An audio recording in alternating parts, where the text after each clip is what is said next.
Empezando esta semana, compartí con todos ustedes algo que por los comentarios que hicieron después de la charla en el chat, mi corazón se conmovió muchísimo.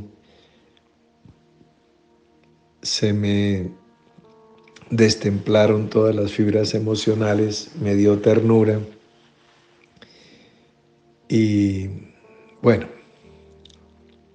voy a explicarles algo de lo que pasó.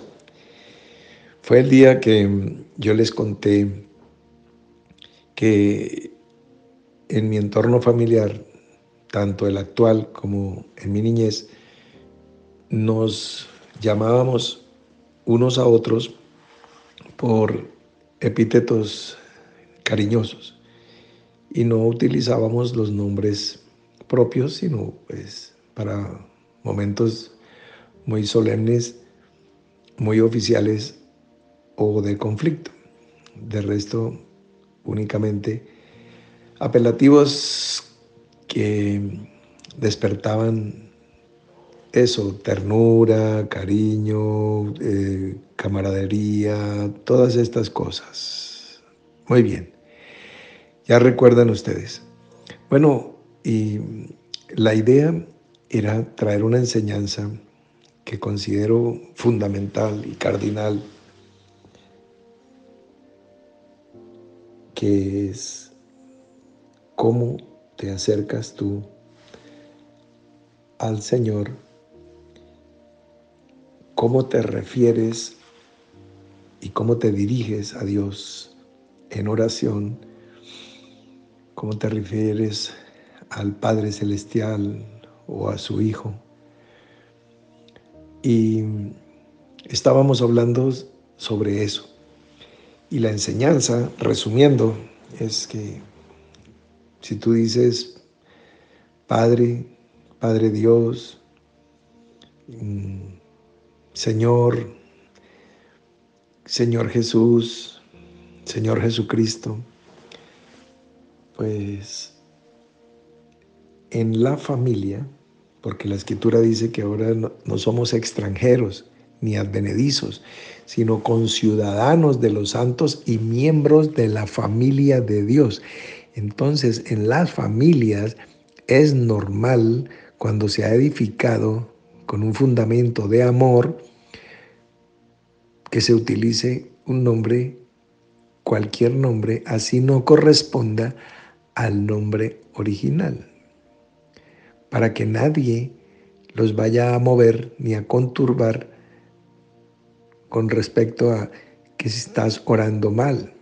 Tú tienes que decir Yeshua HaMashiach o tienes que decir Baruch Atah Adonai. No, no, no, no, no, tú no tienes que meterle ni hebraísmos ni nada. Dios conoce tu corazón y sabe perfectamente en qué espíritu te estás dirigiendo a Él. Esa era la enseñanza y esa es. Y para poderla enmarcar, entonces les compartí algo de mi vida personal. Pero no es que de puro aburrido no tenía nada más que hacer y dije, bueno, voy a contarles anécdotas familiares de mi papá, mi mamá, de mi esposa, de mi hija, o inclusive con mis hermanas también nos dirigíamos así, con ese tipo de epítetos, de cariño. Entonces, cuando yo empiezo a leer, gracias hermano por abrirnos el corazón, gracias hermano por contarnos esas cosas, tan bonitos esos recuerdos. Entonces, me parece muy lindo y muchas gracias por esos comentarios, pero sentí mi fracaso como maestro. Dije, no me entendieron. La enseñanza es la que acabo de decir. Bueno, entonces, como decía mi abuela, al que no quiere caldo le dan 2 tazas. Entonces, aquí va, la segunda taza. Vamos a subrayar con un resaltador rojo o amarillo fuerte algo más sobre el tema de el nombre. Ahora sí, pongamos buena atención y ahí vamos. A lo largo y ancho de la escritura encontramos muchos personajes que representan, anuncian y tipifican al Mesías de Israel. Unos lo anuncian, otros lo representan, otros lo figuran. Unos son sombras, otros son tipologías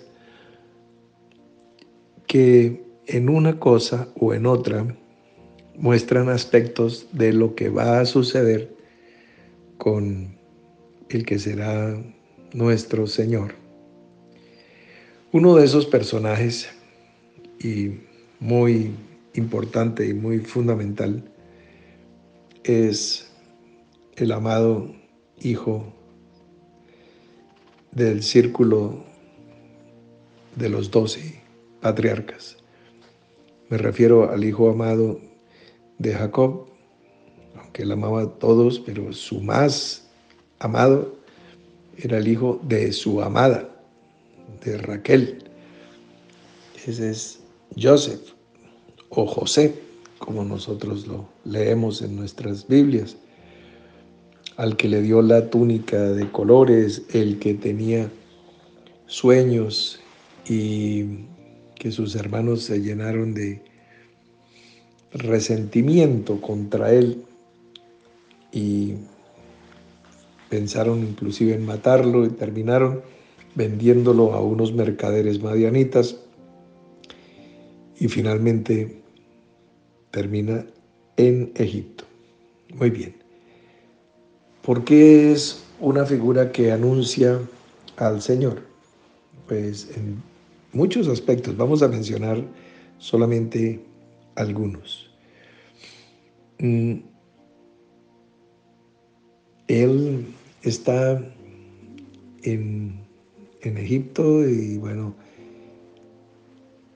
es siervo de un guardia, de un jefe de la guardia de Faraón, que es Potifar, y Dios prospera mucho a José y a Potifar, y hay bendición de Dios por la presencia de José en ese lugar.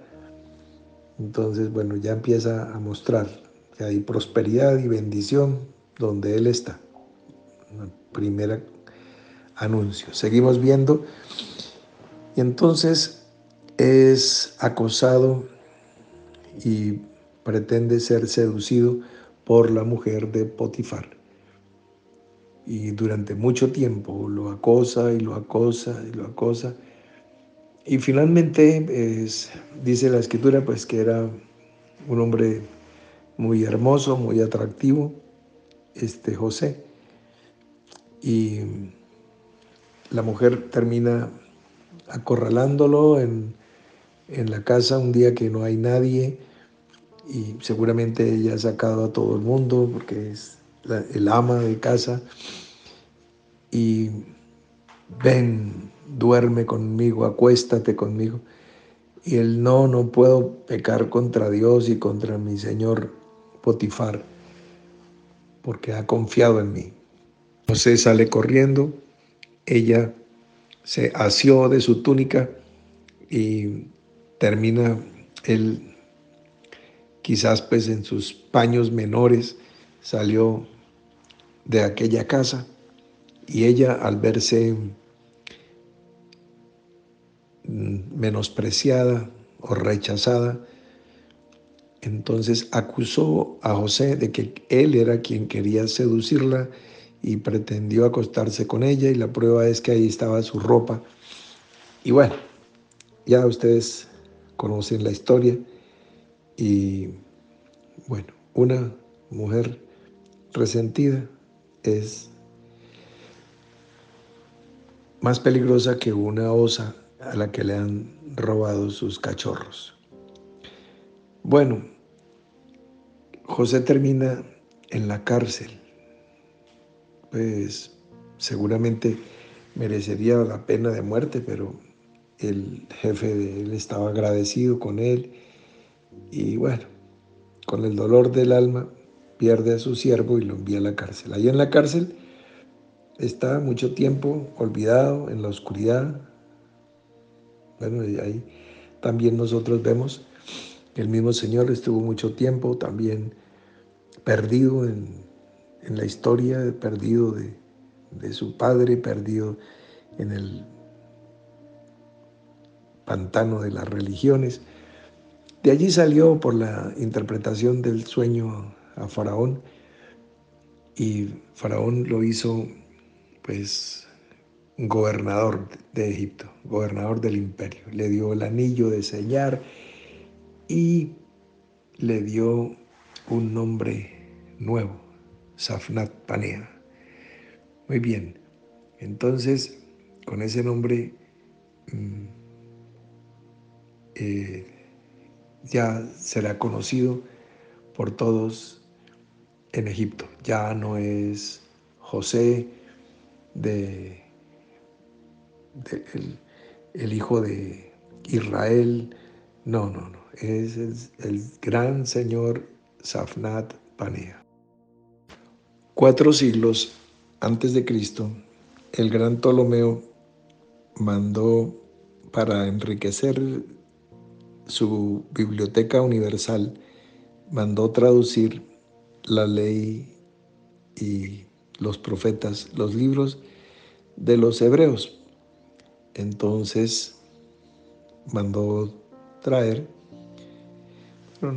este no es el tema, bueno, llegan 70 sabios, realmente 72 israelitas que le van a traducir del hebreo al griego la, la Tanakh, las Sagradas Escrituras, la Torá, Nevi'im, Ketuvim, todo lo que conocemos nosotros como el Antiguo Testamento lo van a traducir al griego y lo hicieron. Y esa Biblia pues es la más importante de la antigüedad y pues los griegos conquistaron culturalmente el mundo, conquistaron Roma culturalmente y Roma conquistó Palestina. Y cuando Jesús nace, pues en las sinagogas se está leyendo la Septuaginta, o sea, la Biblia de los 70. El idioma hebreo está muy perdido. El idioma nativo de Jesús es el arameo. Y la lectura de las escrituras en griego era absolutamente normal. El apóstol Pablo escribe epístolas que tenemos en el Nuevo Testamento y cita en muchas ocasiones escrituras del Antiguo Testamento. Y lo que cita son las escrituras griegas de la Septuaginta. Muy bien. En esa Biblia, el nombre Safnat Panea aparece traducido como Salvador del mundo. Ya después dicen el que trae provisión al mundo, porque fue el que consiguió los alimentos, el trigo para salvar a las naciones por la interpretación del sueño, pero en resumidas, el nombre Safnat Panea, Salvador del mundo. Bien, entonces ustedes otra forma de cumplir con la señal mesiánica que se está cumpliendo, que se está dando en la persona de José. La mujer que lo quiso seducir a José y su esposo Potifar terminaron siendo los que entregaban a su hija Asenat como esposa de José. O sea, a esa mujer le tocó pasar saliva y entregar a su hija al hombre que ella quiso seducir. Y su esposo Potifar Pues el que era su siervo, el que era su esclavo, ahora era su señor, porque era el gran gobernador de Egipto. Entonces tuvieron que postrarse ante él. Mira tú, delante de él se doblará toda rodilla. Otra figura mesiánica cumplida en José. Seguimos. Entonces, obviamente tomó esposa entre los gentiles, como el Señor Jesús pues levanta su iglesia también.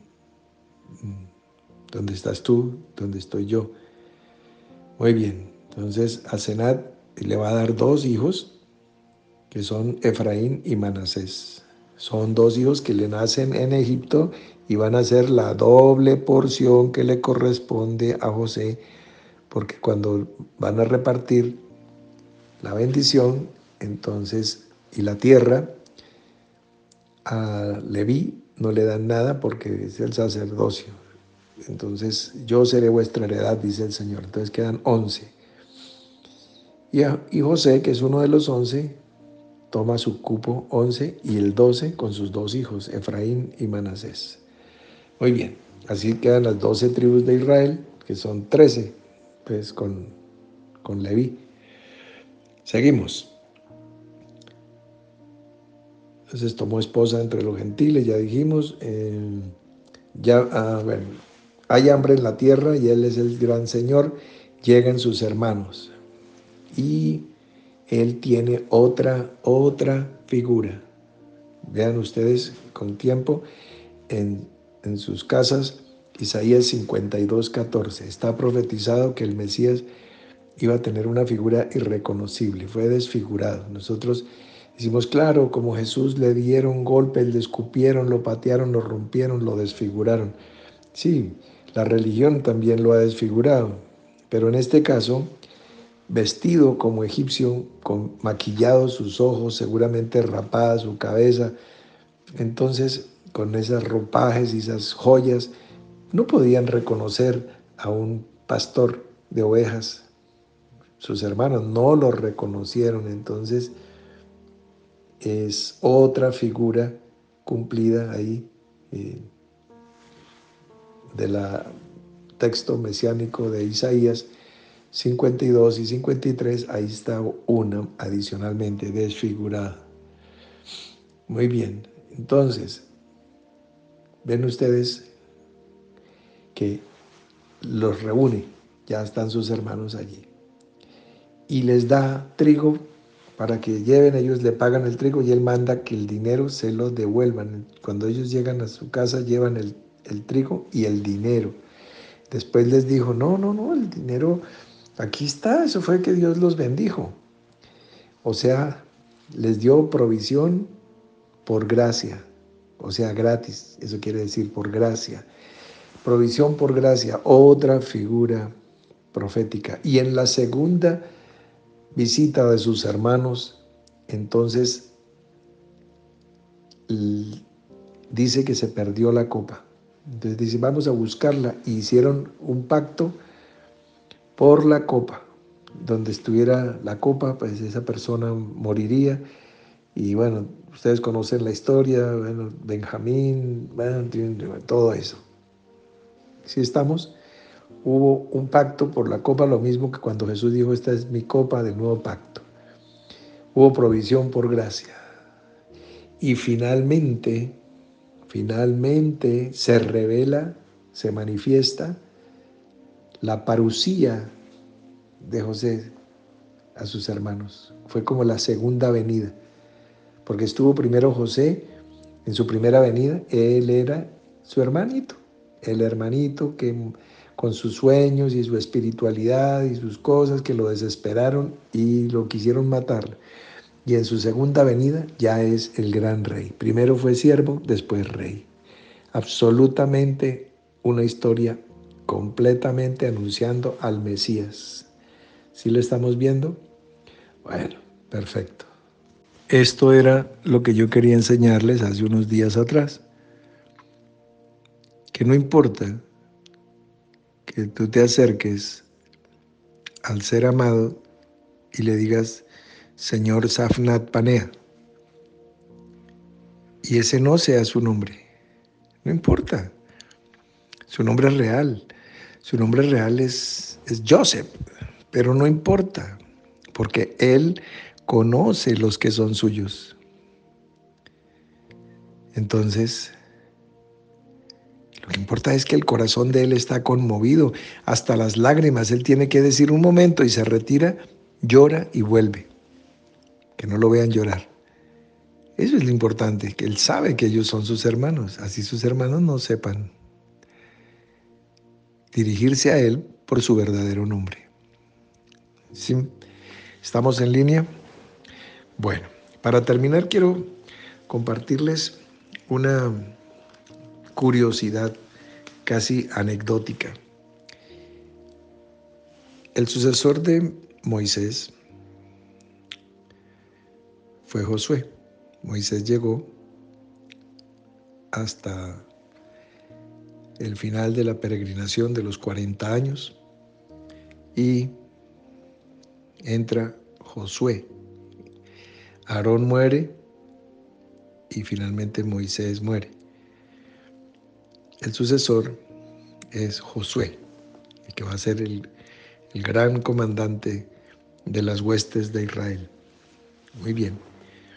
Entonces, yo los invito a leer en el libro de Números, capítulo 13.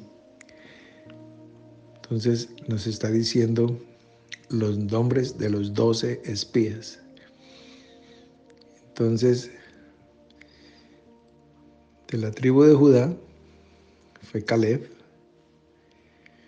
y de la tribu de Efraín, Oseas, hijo de Nun. Muy bien, eso dice el versículo 8 del capítulo 13. Y el versículo 16 dice: estos son los nombres de los varones que Moisés envió a reconocer la tierra. Y a Oseas, hijo de Nun, le puso Moisés el nombre de Josué. O sea, Yehoshua es el nombre en hebreo. Moisés le pone Yehoshua, que significa el Salvador. El mismo nombre que va a tener después el hijo de María, la bendita entre todas las mujeres. Yeshua o Yehoshua, el Salvador. Entonces, este Josué anuncia también al Señor Jesús, empezando por su nombre. En segundo lugar, así como Juan y Jesús se encuentran en el Jordán, entonces Moisés llega hasta un lado del Jordán y Josué cruza con Israel al otro lado del Jordán, a la tierra prometida de Canaán. Entonces miren ustedes casi la ironía. Es Moisés mismo el que le pone el nombre de Yehoshua al sucesor, a su sucesor, que su nombre original era Oseas, y él es un efraínita. Esto era lo fundamental que queríamos compartir en los días pasados, no la parte anecdótica. La parte anecdótica de si mis papás andaban de la mano, si nos decíamos palabras cariñosas, no era un momento de nostalgia, aunque sí tengo que reconocer que siempre se me arruga el corazón cuando hago remembranzas de personas que son especiales en mi vida. Y lo mismo me sucede con muchos de ustedes con los cuales tengo la bendición de tener una relación cercana, así haya kilómetros de por medio, me refiero a cercana afectivamente. Con el tiempo seguiremos construyendo más y más lazos afectivos con más y más amigos de los 6 años hasta los 106 años. Y bueno, entonces, lo fundamental, no es el adorno del plato, es el plato fuerte. Y el plato fuerte era esto: que no os dejéis conturbar por espíritu, ni por carta, ni por palabra, ni si aún un ángel les predicase un evangelio diferente. Ustedes están siendo levantados y edificados en una fe genuina, sencilla, limpia. Entonces, no se dejen mover.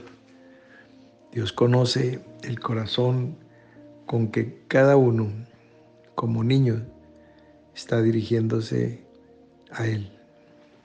Y eso es suficiente. Si no lo fuera, pues no les estaría diciendo esto con el corazón en la mano. Entonces, mis queridos amigos de esta nube de gloria que crece y crece, un grande nubarrón está en el cielo. Empezó una nube pequeñita y está creciendo. Muy bien, entonces pareciera que la escritura está siendo renovada también, pero no es así. Lo que se está renovando es el espíritu de la mente de ustedes. Esta noche hablaremos cosas también muy importantes en el tiempo que saquemos para nuestra asamblea sabática. No dejes de edificarte, no te vayas a quedar sin esta palabra. Nos vemos ahí. Es una cita. Hasta la noche.